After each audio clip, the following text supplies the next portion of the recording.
2006 Volleyball Massacre. This is the infamous legend of the 2006 volleyball incident, a disastrous event that occurred 2 decades ago, but on public record seems to never have actually happened.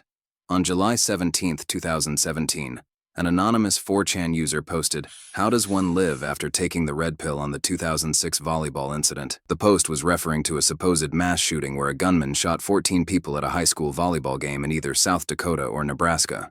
The weird thing about this, though, is that when you try to search up, nothing about the incident pops up. No news articles, not videos, no footage, no nothing. It's like the event never happened or was erased from history. Despite that, though, some say they have heard of it. Some even say they were around that area where it happened and heard in the radio.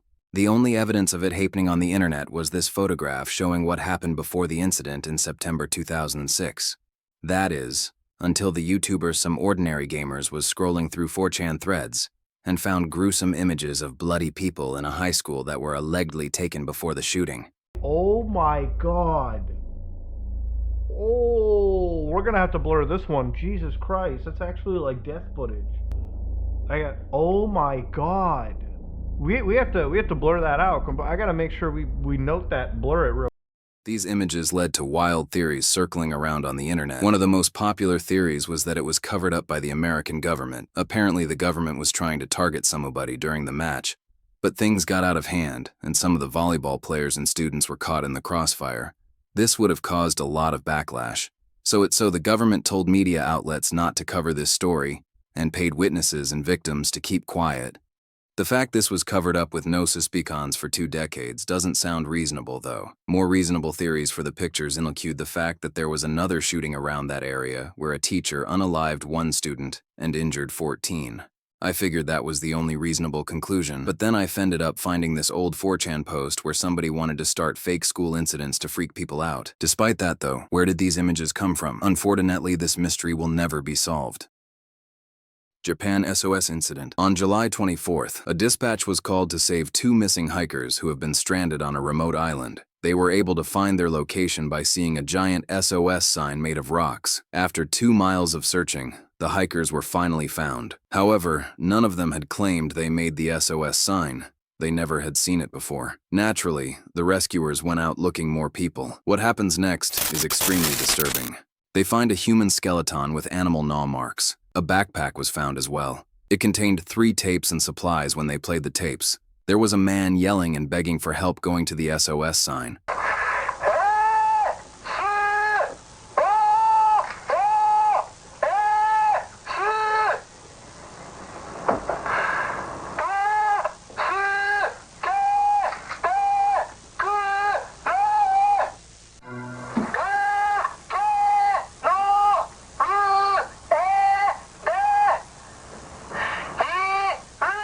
死者の声から8年、最終鑑定の結果、白骨遺体は男性で、SOS の声。 The full translation is this: I can't move on the cliff. SOS, help me, please somebody help. I'm stuck, I can't get down. SOS. Hurry, help me. The place is where I first met the helicopter. I can't go up deeply. Sasa, lift me from here.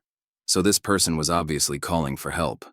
And if you don't know what the word Sasa is, it's a type of dense bamboo which makes the context more confusing because the mountain he was on had no bamboo on site. To figure this out, we have to look into the skeleton found. The person's name was Kenji Iwamura, who has been missing since 1904, but when his parents listened to the tapes, they said the tapes did not sound a single bit like Kenji, not to mention there were 0 trees around and 0 tools or axes were found. It doesn't make any sense how a man with multiple broken bones cut down 19 trees and put them together. Unfortunately, there is no clear conclusion for this event.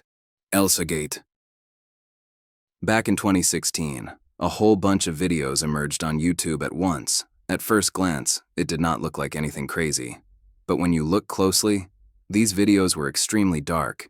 It was basically popular pop culture characters, such as Spider-Man Elsa, in an inappropriate manner. All the rain and the itsy bitsy spider went up the spout again. So when kids searched up innocent things like Cocomelon, they found videos like this, gruesome, violent, and adult images of their favorite characters. Millions of children were traumatized and had their innocence taken away. This also led to many horrific acts of self-harm and violent acts that children inflicted upon themselves. But something even worse resulted from this, and it's stems from how and why these videos were made. You may think the reason these videos were made were for poops and giggles, but the real reason was for sinister. You see, predators aren't welcome anywhere on the internet. However, this was a way for them to exist among the masses. Under a lot of these videos, you see people baiting children for their personal information. These videos were also a gateway for predators to communicate with each other by links.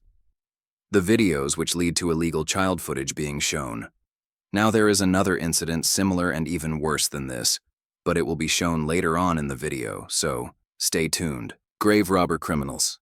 Back when YouTube was in its infancy stage, a YouTuber by the name of Simon Pred uploaded a disturbing video on the platform in which an unknown man is seen playing around with human skeletons and making jokes about it.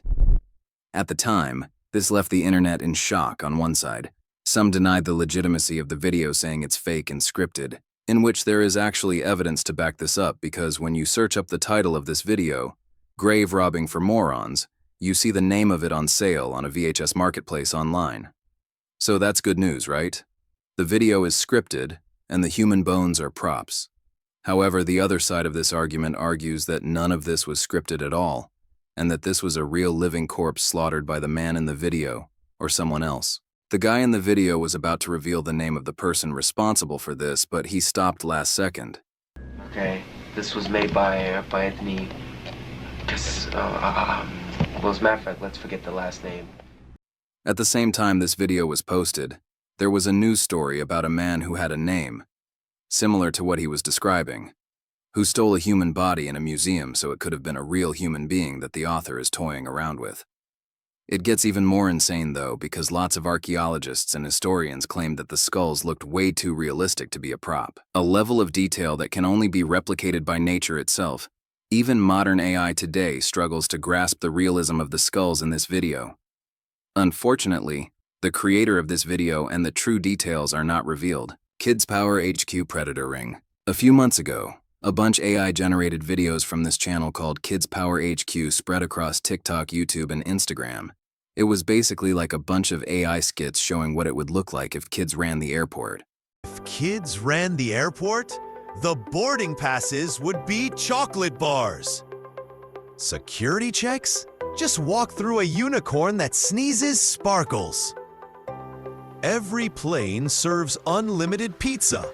Even the pilot eats with you. At first, nobody thought much of it. Just goofy slop meant for kids. But that's when something insane was discovered a few days after these videos were spread.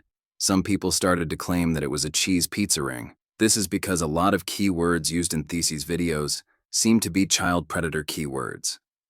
This is so predators can communicate with each other in plain sight. Because of this suspicion, someone decided to message Kids Power HQ, asking for the sauce, and this was the next reply.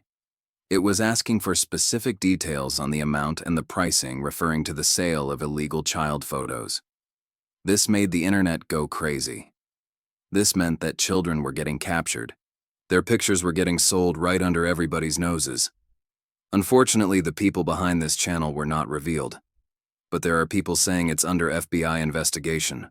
While looking for more information on this topic, I found a news article talking where the police uncovered a massive exploitation ring. So it is possible that these are the guys, but it is still not confirmed. WebDriver Torso. In YouTube's infancy, a channel by the name of WebDriver Torso appeared. It started off as posting videos with two shapes at random locations and sizes. At first, nobody thought much of it, but as time went on, WebDriver Torso kept uploading the same kinds of videos while most did not care. Some pointed out the fact that the channel has been posting dozens, if not hundreds of times a day. And for years as well. It even got to a point where it had the most videos uploaded in YouTube's history. Because of the channel's enormous frequency, people started paying attention to it, and it soon became a meme among the internet. However, this channel took a dark turn. A new popular theory came out, which was that it was actually secret encrypted messages meant for a certain group of people. It gets even crazier because there's even proof for this. Because a few months after this channel stopped posting, there was an attack on the United States White House, in which multiple radical protesters stormed the White House and sought to eliminate the president. People thought WebDriver Torso's videos were a way for the attackers to communicate and coordinate in plain sight. But this theory was put to rest when Google announced that it was just a way for them to test their audio and websites. 8chan manifestos? A lot of you guys might know the website 4chan. It's basically a forum like Reddit where users talk about whatever they want with different subtopics. 4chan was a cornerstone of internet culture, having memes and crazy events originating from it. 4chan was home for racism, anti-Semitism, Islamophobia. It was the cesspool for hateful content, but some things were too much, even for 4chan. This prompted users to create 8chan. This was 4chan, but on steroids, it had zero restriction on content and was on the dark web. While the goal of the website was to foster free speech, it turned ugly in 2019. There was an attack on a Jewish mosque in New Zealand, in which 22 people were unalived. People were scrambling to find who was responsible. That was when a user on 8chan posted a few hours before the attack a 74-page manifesto touting white supremacist rhetoric and how he was going to shoot a mosque to spread his superiority. The document was spread on 8chan, where some users claimed that it made them happy to read and said they were ready to fight. Following that, another shooting took place in El Paso, Texas. Prior to carrying out the shooting, the suspected gunman took to 8chan to post some version of a manifesto. The message from the shooter contained anti-immigrant content. He even went into detail on the gear he was going to use and his political opinions in order to justify it. Fortunately, 8chan is not around anymore, but its damage leaves a stain on the internet. r/jailbait. On Reddit, there are a lot of weirdos. It has become a joke on how goofy and creepy Redditors are. There are some creepy subreddits, but all these creepy subreddits are not made equal. Some come out on top as the most disgusting and sometimes borderline illegal. After researching many subreddits, r/jailbait is definitely the worst. This subreddit is a place where predators are welcomed and praised. Here you will find many illegal photos of young children passed around like baseball cards. The subreddit at its peak had tens of thousands of followers, and child material was encouraged. Anybody speaking out against it was seen as an outcast. There was even a case where a middle school teacher was caught posting on r/jailbait. The teacher was seen posting photos of his own students. Luckily, he was caught by a student coming across photos of herself, prompting a widespread investigation on the subreddit by the FBI. This goes to show nobody was safe here. The Redditor who was behind this went by the name Violentacrez. He was responsible for submitting and accepting these illegal images. It wasn't until a couple of people joined together and successfully doxed Violentacrez and revealed his identity. Michael Bush, a 42-year-old man who enjoyed looking at pictures of underage girls. Later, Michael Bush agreed to go on a news network, explaining how his life was ruined because of his identity being exposed, and how Reddit is at fault for quote-unquote enabling him. Reddit encouraged and enabled this sort of behavior, and I shouldn't have been a part of it.